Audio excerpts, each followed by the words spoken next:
We are likely just days away from a federal election campaign, and the winds in Canada's political sails are changing course in dramatic ways.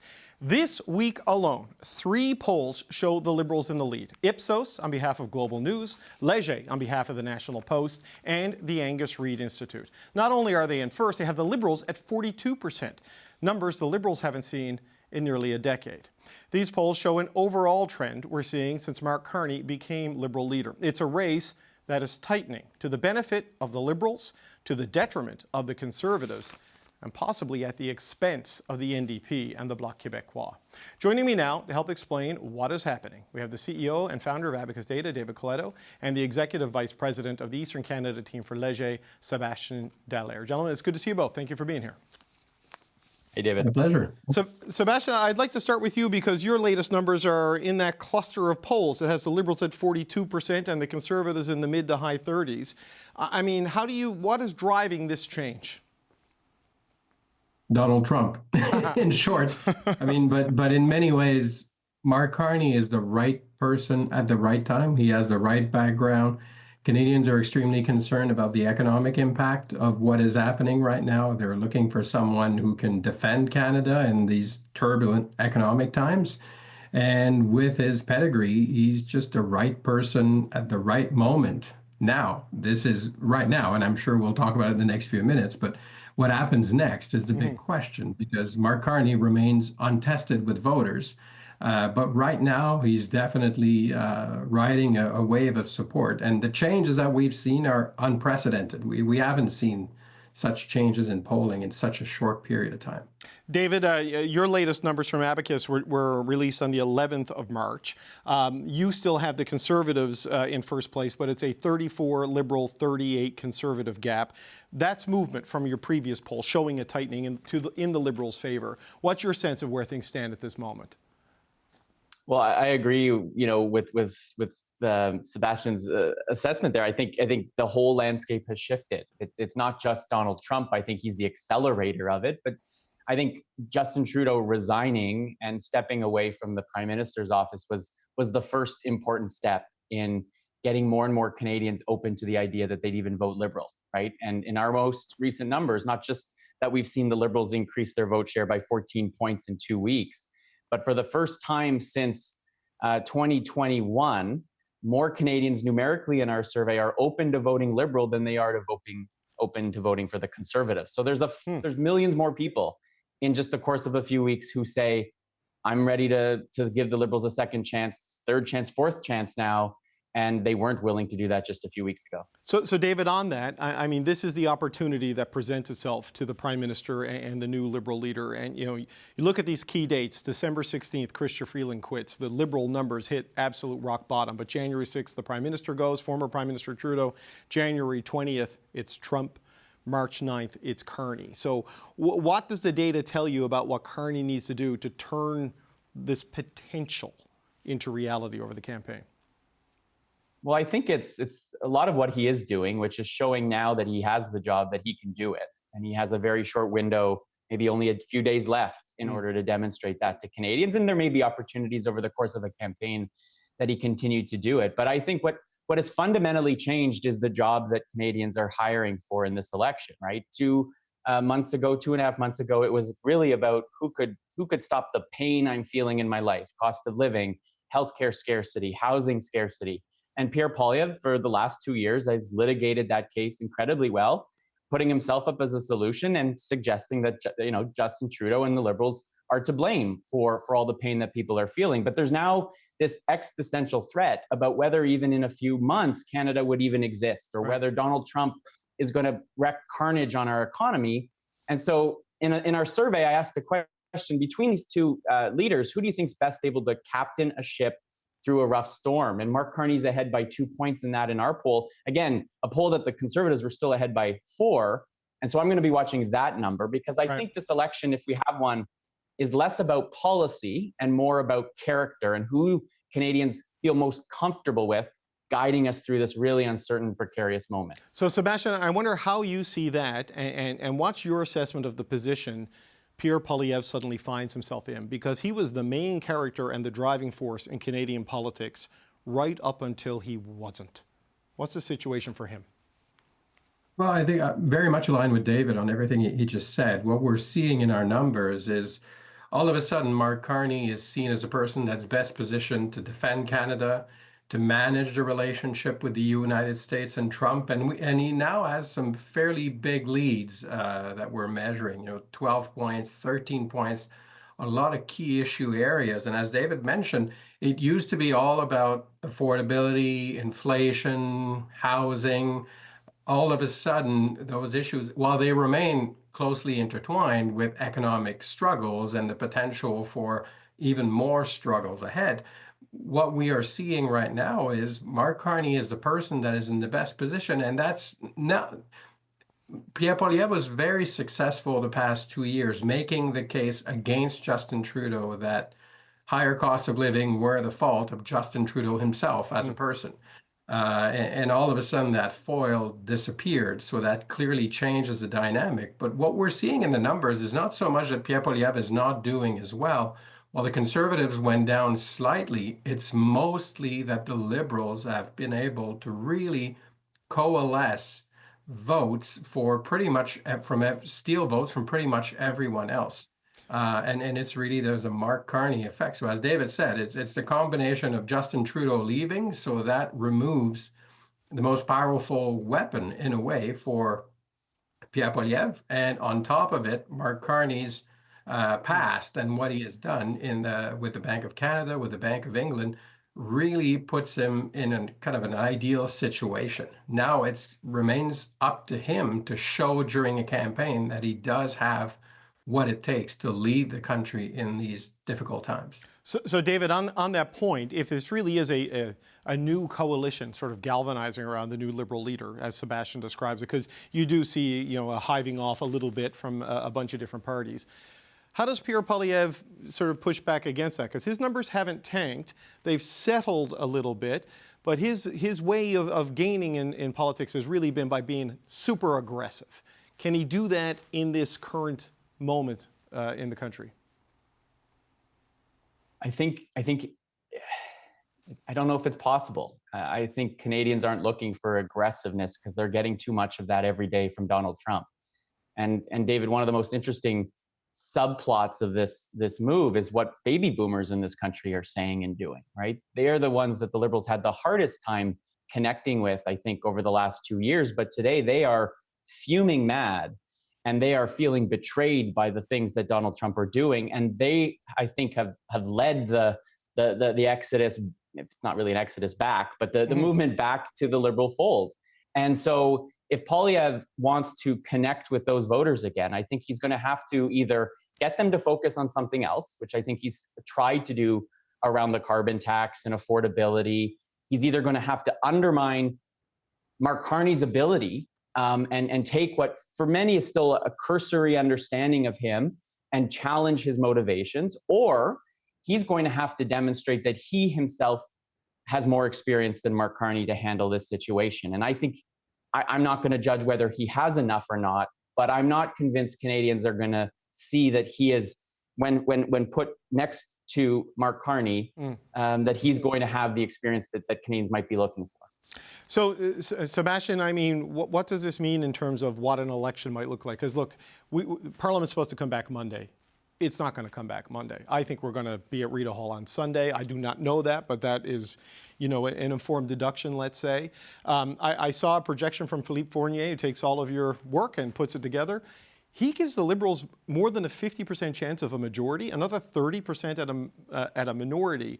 And it's just 15% chance now that the Conservatives could win, which seems crazy from where we were 100 days ago. I mean, what's your thought, Sébastien, on what an election might look like? Well, the thing we can't forget is we're seeing a lot of volatility right now. It's created by this really unusual context that we're going, and unusual is quite a euphemism, but the context that we're going through right now. So it could remain volatile during the campaign as well. This very sudden rise and from Mark Carney completely changed the dynamic. But this is a campaign where he will have a lot to prove. Pierre Poilievre also will have a lot to prove because he hasn't run a campaign as a leader yet. Right. So this will be a campaign where a lot will be at stake. Sometimes we go into a campaign thinking that things are pretty much fixed, or there could be few tweaks here and there. This is a very different situation. So it will be very interesting. And one of the things we haven't talked about, and that's important, we didn't talk about the NDP at all today. And it speaks to how they got completely swept away in the discussion because of what's happening. So the Conservatives are remaining competitive because they were so strong going in, but the NDP has been completely left by the side of the road right now in this debate. So it's really a two-party race, which we would not have said 2 or 3 months ago, where the NDP was basically tied with the Liberal Party. So the deck of cards has been completely reshuffled, and it's not impossible that we might get surprises in coming weeks. Yeah, it's been a remarkable shift. Look, I've gone over time, but David Coletto, just let me squeeze in one more question. So much of this is Donald Trump. If Donald Trump is like abnormally quiet during a 5 or 6 week Canadian election, does that change things? Or is it just his presence and existence there and everything? Has that just permanently infused itself into the election, do you think? Well, I've been in 4 meetings in the last 2 days, and in all of them, people have noted how many days Donald Trump has gone by without him mentioning Canada. So I think we're paying attention to it. And perhaps if he is silent on us for the next number of weeks, that might make create an environment that's maybe more open to other topics. But I think the die has been cast on this. I think the country is aware of who Donald Trump is, of what he really wants. And so I think it's going to be incredibly difficult to get people to focus on anything else. And so, yeah, Donald Trump will be the ballot box issue that defines, I think, the outcome of this election. Okay. Well, gentlemen, thank you for your time. Thank you for your work. David Coletto, Sébastien, Dallaire, always appreciate you being here. The Liberals headed into 2025 facing an election that promised to be punishing and impossible to win. But with that election now seemingly just days away from being called, a string of new polls suggest this just might be the Liberals' race to lose. These polls, done and released since Mark Carney replaced Justin Trudeau as Liberal leader, show a very different political reality. This race has tightened dramatically to the benefit of the Liberals, to the detriment of the Conservatives, and at the expense of the NDP and maybe the Bloc Québécois. The picture these numbers increasingly paint is an election where the Liberals are favored to win. Can that hold? And if it does, how secure is Pierre Poilievre's leadership after the Conservatives held a 25-point lead just a few weeks ago? That's the conversation for the Power Panel tonight. Michelle Cadario is a former Liberal National Campaign Director. Rachel Siegel is a former Director of Policy in the Stephen Harper government and co-host of the Beyond a Ballot podcast. Françoise Boivin is a former NDP MP, and Shachi Kurl is the president of the Angus Reid Institute. And as luck would have it, Shachi, you gave us some of these numbers that show the Liberals at 42%. So I did. Yeah, so these are numbers the Liberals have not seen since 2016, I want to say. How solid is this new political reality in your view? I mean, what is solid in a land of air and gas and polling numbers going up, down, sideways, diagonal, and in spirograph circles? So, like, who knows? But I think what it does show right now that whatever strategic plan, if there was a strategic plan for the Conservatives to stay silent in the face of Trump's repeated attacks on annexation and the tariff saga, which is still ongoing, and to continue to focus on a ballot question that was really retrospective, talking about axing the tax and focusing on that, has not done the party or the leader any favors. And in the meantime, what you've seen is a coalescing of the left of center vote. I mean, the untold story here is really the fact that the NDP is in absolute critical condition on life support, down to single digits, which are numbers that we haven't seen since the days of Audrey McLaughlin and Alexa McDonough, right? When it was 6-7 points in the polls. That NDP vote has stampeded over to the Liberals. But you asked the question, how solid? Well, vote retention for the Liberals is, only at about 49%. And that's sort of that commitment, the idea when we ask respondents who say, yeah, I'd vote Liberal, are you sure? Like, might you change your mind between now and Election Day? And you've got more than 50% saying that they might change their mind. So that number and that retention is not as solid as that of the Conservatives, where two-thirds say there is no way on God's green earth they're going to change their mind. And so this could still swing back. You could find that NDP voters decide that they've had a look at Mark Carney and don't much care for a central banker who's talking about fiscal discipline and head back to the party from whence they came. Or they could stick with the Liberals in an anybody but Conservative or anyone but Poilievre moment. Right. We just don't know how that's going to play out. Right, because, Michelle, the Liberal lead, which is a weird thing to talk about in polls because we haven't done that in a long time, it's kind of carved off bits of the other parties, but the Conservatives have kind of held, their core, right? So, Michelle, I was talking to a Liberal today asking what they make of this.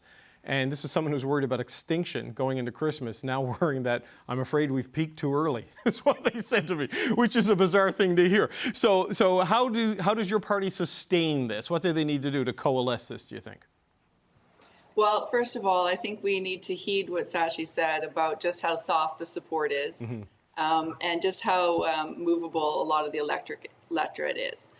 People are tuned in. That is the one thing. And people know that there's an upcoming election campaign, and they know what it's going to be about, and they know what the ballot question is.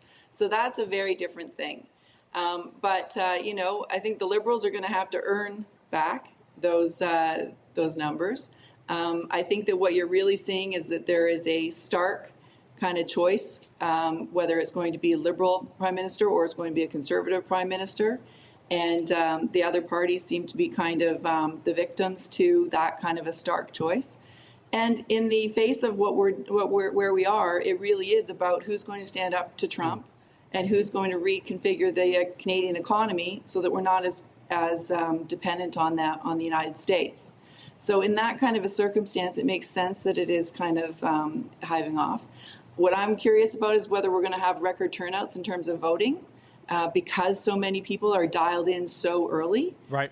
So that's something to watch. And of course, who knows what Trump is going to do over the next 45, 50 days, and what kind of an impact that's going to have on the election campaign. So I don't think anybody's kind of measuring curtains right now. I think that we now have a fight, and we now have a true kind of choice. And so kind of let's see how the next number of days roll out. So Rachel, when you look at the shifting sands of all of this and sort of the semi-solid state of the numbers, to use that term, I mean, what do the Conservatives do here now after watching a 25-point lead evaporate and turn into either a tie or a deficit for them? What's the approach you expect to see from the Conservatives? Yeah, I think the important thing to point out here, David, is that this isn't a decline in Conservative support. If you look at the numbers that the Conservatives are holding to this day, they're very close to the numbers that we've seen all along. And like Shachi pointed out, this is a lot to do with the decline of the NDP and how we can try and support them to get their numbers back up. Often we see in elections that we have a split on the left between the NDP and the Liberals. What that will look like a few weeks from now is really going to ultimately be the question of who serves in government.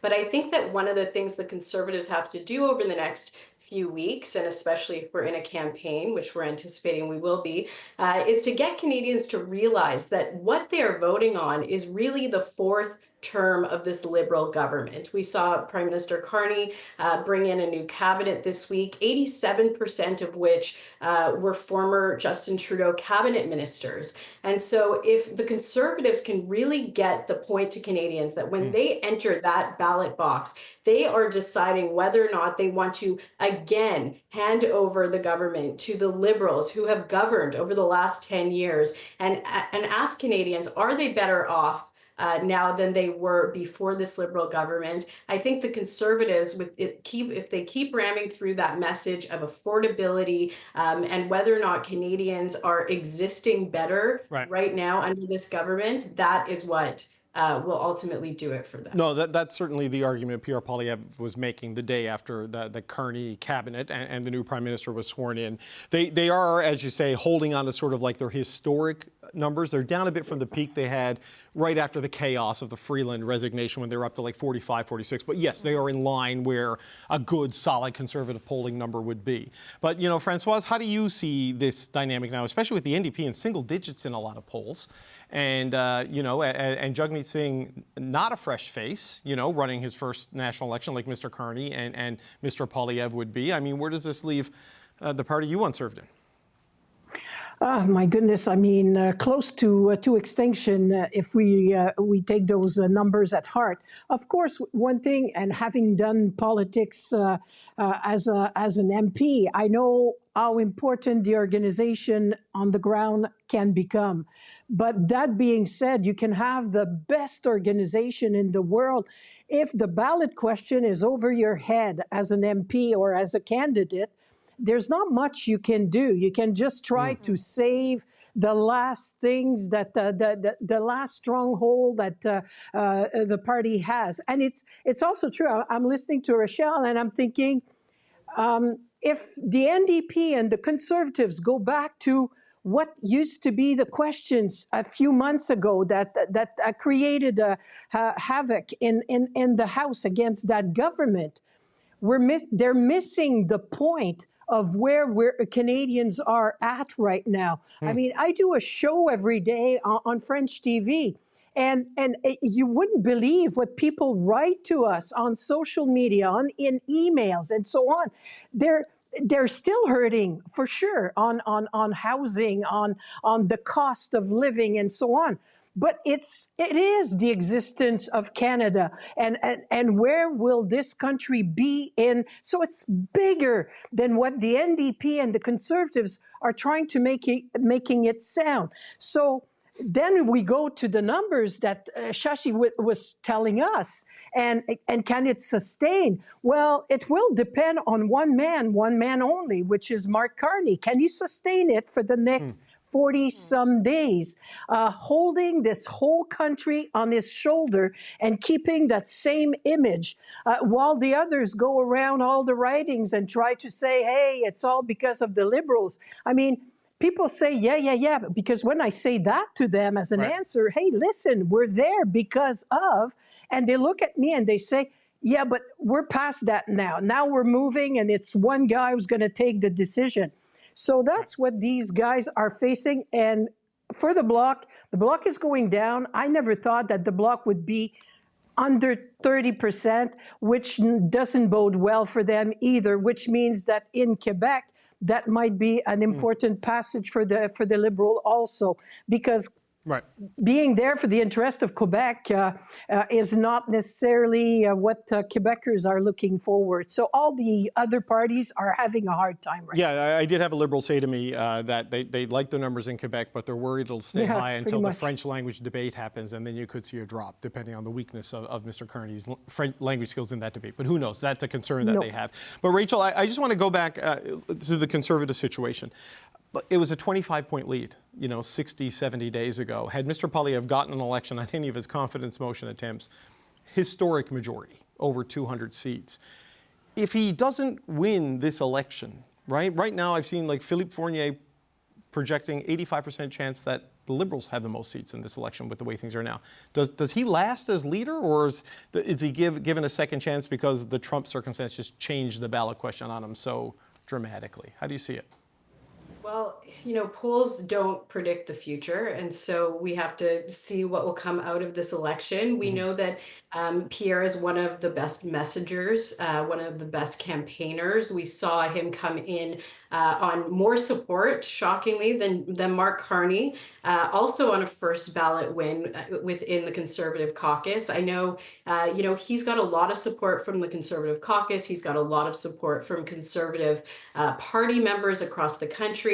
I think the focus of the party right now is really to get across the line, to get the message out to the Canadians. And I disagree with what we were saying before, that the message has to change. I mean, Trump is a player in this narrative, absolutely. But we still have record lineups at food banks. We still have people that cannot pay mortgages, that cannot buy homes, that are worried about their children. And if we lose sight of that narrative, of what the average Canadian is going through right now, we've lost sight of the bigger question in this election. And so I think that Pierre will do a good job of really trying to speak up for Canadians. And ultimately, if he is unsuccessful, I think, they will go through a party review as it says in their constitution. But I think he's going into this campaign with a lot of support, both within and outside of the party. So, Shashi, how do you see that, though, in terms of, like, he has dominated the message track of the Canadian political conversation for 2 years, right up until the point that he didn't,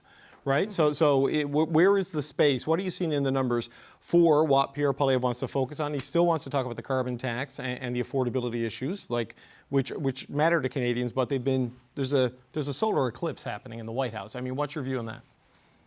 So I take Rachel's point, first of all, that he's still got the caucus with him. He's still got the party with him. What he has lost right now and what he is at risk of losing is the room in terms of voters. So, Rachel talks about cost of living, housing affordability, cost of food, inflation, access to primary health care, all continuing to be top issues. That is absolutely true. But one issue has superseded and subsumed all of them for now, and we've got, 40 odd days to go at least before this gets decided.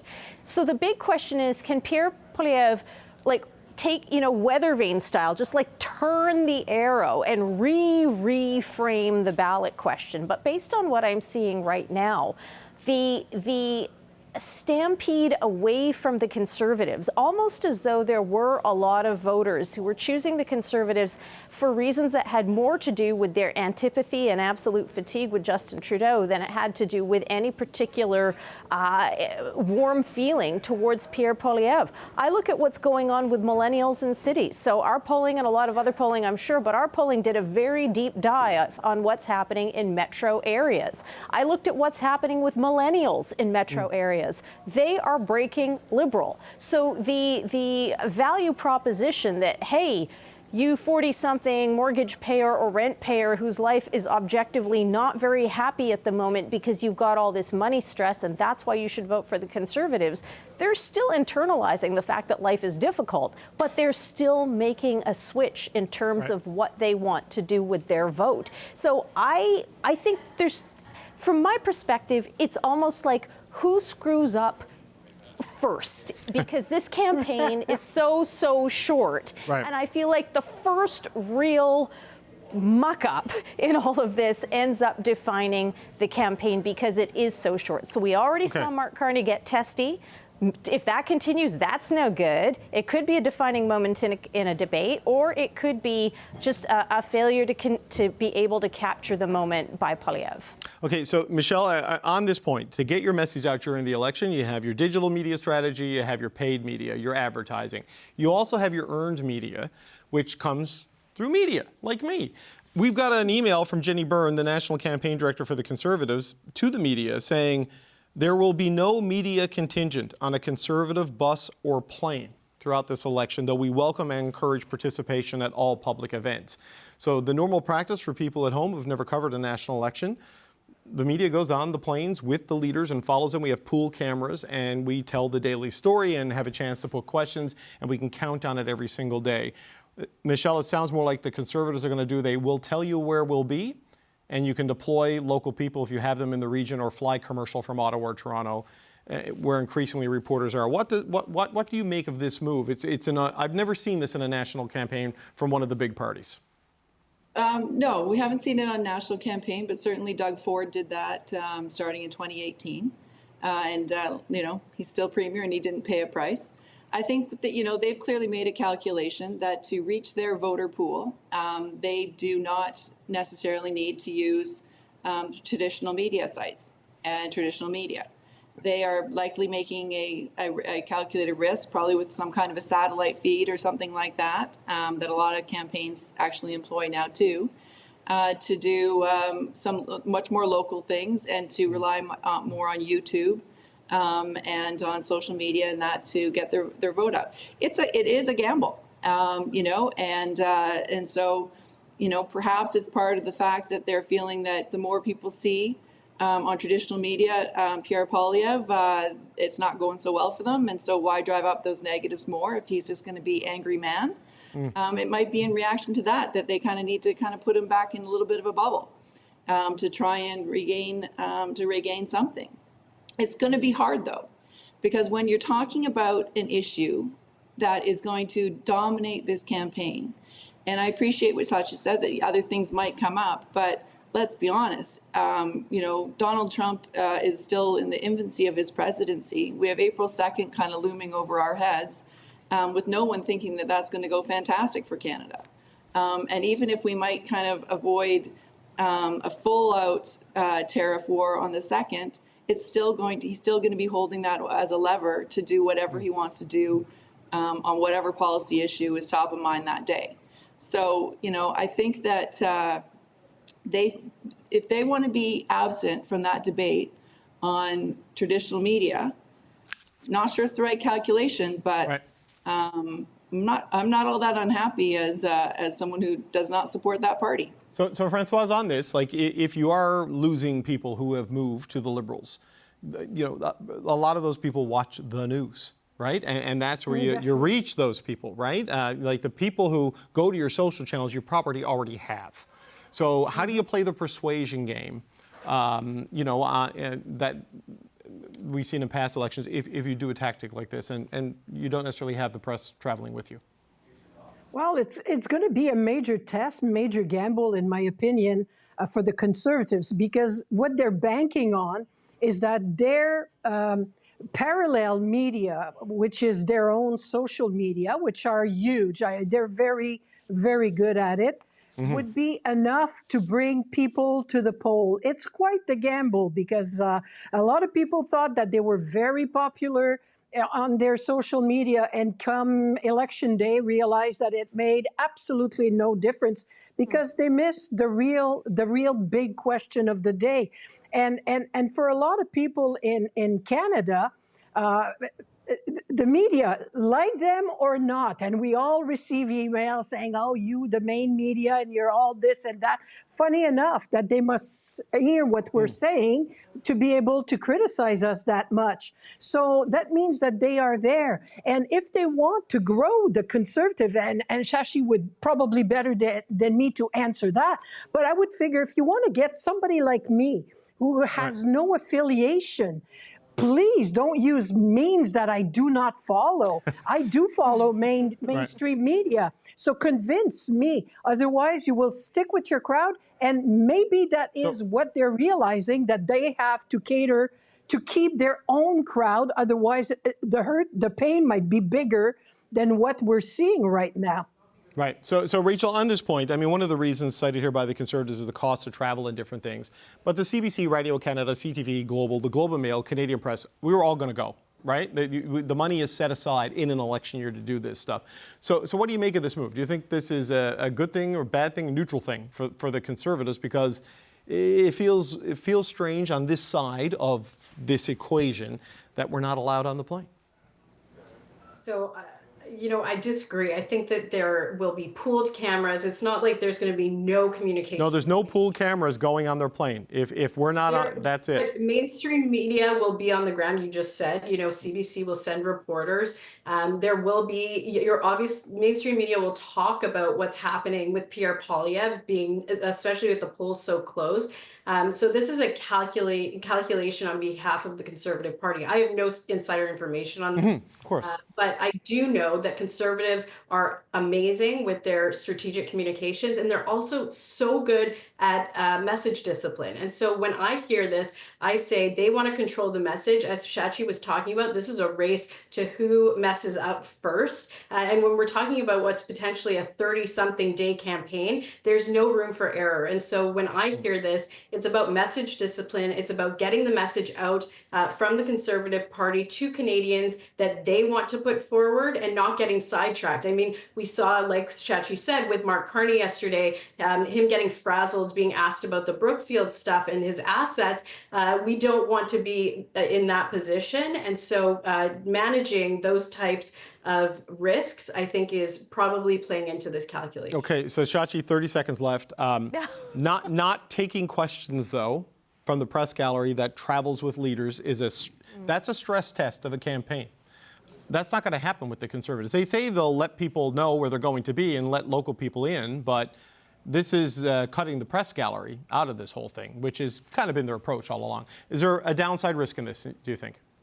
I mean, clearly there's a downside to press gallery members, many of whom are friends, colleagues, and people I really like, including you, David. But having been a member of a provincial press gallery, I'm also alive of the reality that sometimes when you've got that concentrated group of people chasing one story and going in one direction, it can sometimes actually lose the nuance of what's happening on the ground in a campaign. I've watched that happen as the local reporter who was sent in a car to go drive behind the bus and go ask local questions on campaigns. So look, I think that let's put this to the test. They say it's going to be the most transparent, accessible campaign they've done. All right, Jenny Byrne. All right, Conservative Party. Let's see you actually meet that stress test and put your money where your mouth is. Right. And if it's not there, then tant pis. That's going to be a problem for the Conservatives. But on the other hand, I would say that newsrooms themselves are losing money, losing budget, and sadly, to that extent, sometimes losing interest in covering major campaigns.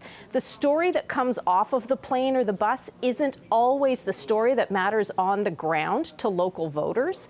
And so, you know what? Let's see. I think that local reporters are equally capable of asking tough questions should they choose to, and should they be talking to their colleagues in the press gallery. But I can see why this would be seen as already a sign of defensiveness, weakness, lockdown. And if you're the Conservatives trying to turn this around, you don't want to be in a defensive posture. Local reporters where they exist. Local reporters, local cameras where they exist. Not having the cameras traveling with the campaign makes it more expensive if you got to buy last-minute commercial flights to get there, to get a camera there. So this will be an interesting test case to see how it goes.